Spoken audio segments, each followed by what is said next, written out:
बाबा साहेब का संघर्ष आज भी देता है हमें बड़ी सीख। बाबा साहेब अम्बेडकर ने संघर्ष का जीवन जीते हुए पहले उच्च शिक्षा ग्रहण की, उसके बाद वे बहुत अच्छा जीवन बिता सकते थे। लेकिन उन्होंने दलितों और वंचितों के लिए संघर्ष करने का रास्ता चुना। उनका जीवन कई तरह की शिक्षाएं देता है। उन्होंने जो भी किया या अपनाया केवल दलितों के उत्थान के लिए ही। डॉक्टर अम्बेडकर हमेशा एक स्कॉलर की तरह तो रहे ही, लेकिन उन्होंने दलितों के लिए राजनैतिक सक्रियता जारी रखी। किसी व्यक्ति की महानता इससे तय नहीं होती वह अपने लिए किन ऊंचाइयों को छू पाया, बल्कि महान लोग दूसरे के लिए किस तरह जिए और उनके लिए क्या अपनाया और क्या त्याग, ये सब कुछ उन्हें महान और शिक्षाप्रद बना देता है। ऐसे ही थे बाबा साहेब डॉक्टर भीमराव अंबेडकर, जिन्होंने अपने जीवन में जातिवाद का दंश झेलते हुए उच्च शिक्षा हासिल की, लेकिन उसके बाद उन्होंने अपना पूरा जीवन पिछड़े और वंचित तबके के उत्थान के लिए लगा दिया। उन्हें मानने वाले यूं ही भगवान का दर्जा नहीं देते हैं। 14 अप्रैल को उनकी 132वीं जयंती है, जिसे पूरा देश मना रहा है। उनका पूरा जीवन अपने आप में एक प्रेरणा है। भेदभाव से शुरू से ही परिचय। भीमराव रामजी अंबेडकर का जन्म 6 अप्रैल 1891 को मध्य प्रदेश के महू में हुआ था। वे रामजी मालोजी सकपाल और भीमाबाई की 14वीं और अंतिम संतान थे। उनका परिवार महाराष्ट्र रत्नागिरी जिले के आंबदवे गांव के रहने वाला मराठी मूल का था। वैसे तो पिता की नौकरी की वजह से बहुत ही गरीब परिवार के नहीं थे, लेकिन अछूत माने जाने वाली हिंदू महार जाति से होने के उन्हें बचपन से ही भेदभाव और सामाजिक प्रतिरोध का सामना करना पड़ा था।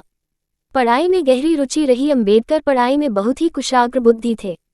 ने बम्बई के एल्फिंस्टन कॉलेज से स्नातक की पढ़ाई पूरी करने के बाद 1912 तक वे बॉम्बे विश्वविद्यालय से अर्थशास्त्र और राजनीतिक विज्ञान में भी कला स्नातक बने।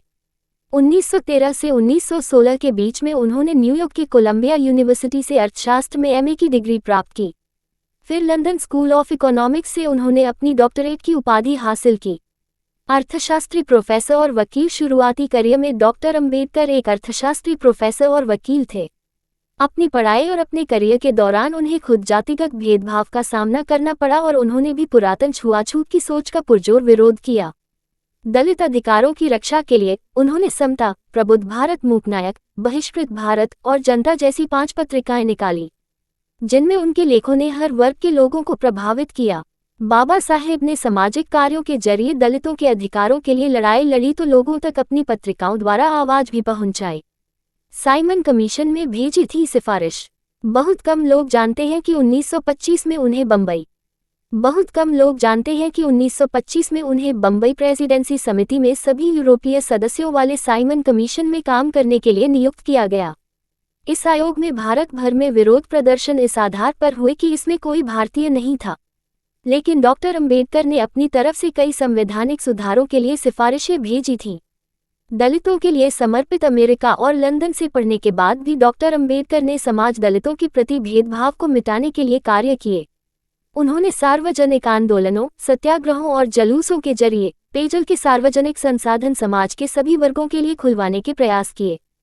तो वहीं उन्होंने अछूतों को भी हिंदू मंदिरों में प्रवेश करने का अधिकार दिलाने के लिए कड़ा संघर्ष भी किया। डॉक्टर अंबेडकर ने जीवन भर अपना एक ही लक्ष्य रखा, दलितों का उत्थान। कांग्रेस लेकर गांधी जी तक का विरोध। 1930 में 4 साल की राजनीतिक और सामाजिक सक्रियता के बाद अंबेडकर एक बड़ी हस्ती बन चुके थे। उनके विचार दलितों के साथ दूसरे वर्गों को भी प्रभावित कर रहे थे। उन्होंने मुख्यधारा के महत्वपूर्ण राजनीतिक दलों की जाति व्यवस्था के उन्मूलन के प्रति उनकी कथित उदासीनता की कटु आलोचना की और कांग्रेस से लेकर महात्मा गांधी तक को नहीं बख्शा और आरोप लगाया कि गांधी जी दलितों को करुणा की वस्तु के रूप में प्रस्तुत करते रहे। अंबेडकर हर स्थिति में दलितों के लिए एक प्रभावी आवाज बने रहे। इसके लिए भले ही उन्होंने अपने सिद्धांतों से समझौता नहीं किया, लेकिन अपने विरोधियों से समझौता करने या उनके साथ आने में भी वे कभी नहीं सिकुचाए। अपने सिद्धांतों के लिए उन्होंने गांधी जी का विरोध किया तो दलितों के लिए ही उनसे समझौता भी किया। उन्होंने संविधान सभा में कांग्रेस के खिलाफ जाकर बहसें भी की तो नेहरू कैबिनेट में कानून मंत्रालय की जिम्मा भी लिया। सूचना सिर्फ मान्यताओं और जानकारियों पर आधारित है। यहाँ ये बताना जरूरी है कि यह मेरा वीडियो किसी भी तरह की मान्यता, जानकारी की पुष्टि नहीं करता है। किसी भी जानकारी या मान्यता को अमल में लाने से पहले संबंधित विशेषज्ञ से सलाह लें।